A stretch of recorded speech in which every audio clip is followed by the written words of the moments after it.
I'm Deanne Hain. I'm Jack Hain, and I married this girl from Paradise, California many years ago. We've been members of the church here for 32 years. Paradise is my hometown.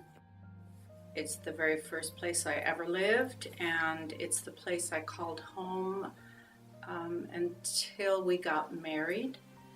And it's the place that I have returned to visit my family, my mother, my father, my sister, my brother. Deanne's father, Dean Hoyland, was one of the founders of Feather River Adventist Hospital.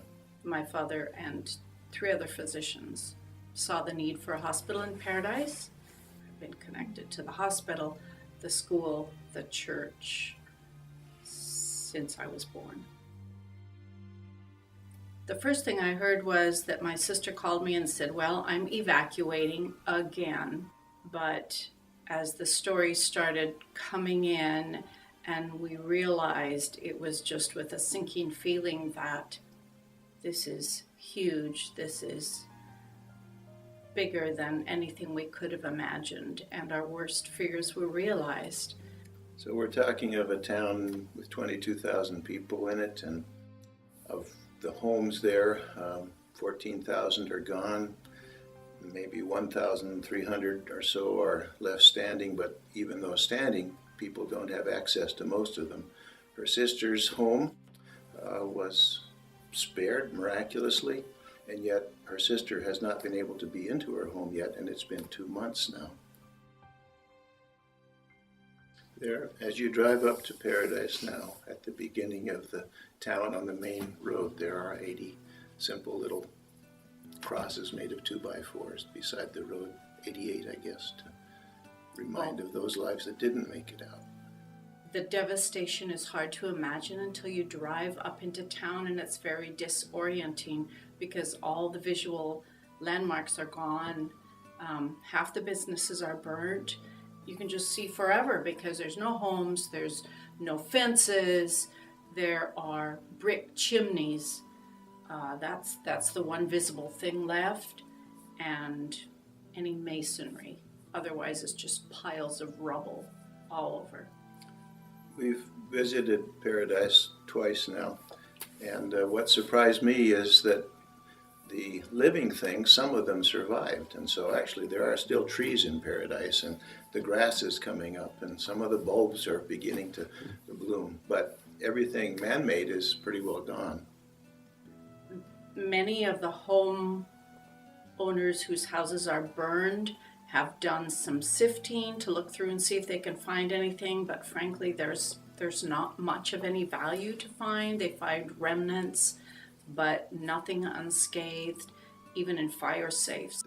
This is a piece of molten aluminum, and these are all over Paradise. There are hundreds, and I would suspect probably thousands of vehicles that were abandoned in the attempt to get out, that couldn't get out. Some were, of course, just left in the houses. Some were on the road and couldn't get out. What's left of most of them is these pods of melted aluminum. One of the retired pastors from Paradise collected this and gave it to us. He calls them Paradise Tears, but that's kind of what's left. He was one of the first ones to go back in because he is a chaplain with the sheriff's department. He was one of the first church members to go around and see some of the home sites and to know whether houses were still standing or not, because people didn't know sometimes for several days whether their houses were still standing. So I can only imagine how hard it was for him, because he was going not only to look at houses, but I think he was accompanying sheriffs when they were seeing if there were victims of the fire. And I can only imagine how hard that was for him. We should share, Deanne, that all the pastors in Paradise for their church lost their homes. All the Adventist pastors lost their homes. And they immediately were out ministering to others. So the courage, the bravery of each of those pastors, retired and the active ones, is remarkable. There are everyone has a story. There's 27,000 stories, and they all need to be heard, and they just keep coming out. And most of them what touched my heart was that most of the stories are heroic.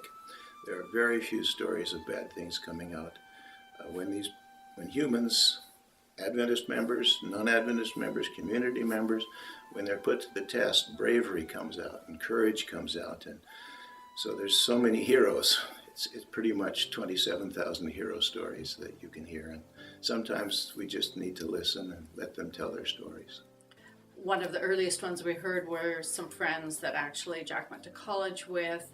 He had been a pastor and then a teacher at the Paradise Adventist Academy and ended up being a principal before he retired. So they're walking in the fire with a cat in a carrier and her purse. And as they're walking, sorry, it's hard to tell this. Because they had to leave their car and they're walking through flames and they weren't sure of their survival, as many people weren't. There were times when many people thought this was the end of their earthly life. And so he turns to his wife and says, Chris, he says, we started with nothing, we're back there again, but nothing can take our eternal salvation. The other thing that this last visit that I learned is that when Paradise members meet each other, they told me that their greetings are different. And they said, well, before we used to say, hi, how are you? I says, no, not any longer. It's always 2 arm hugs and hard and long ones. And that's the kind of thing that I've seen. When everything goes, what's left? And what's left is love.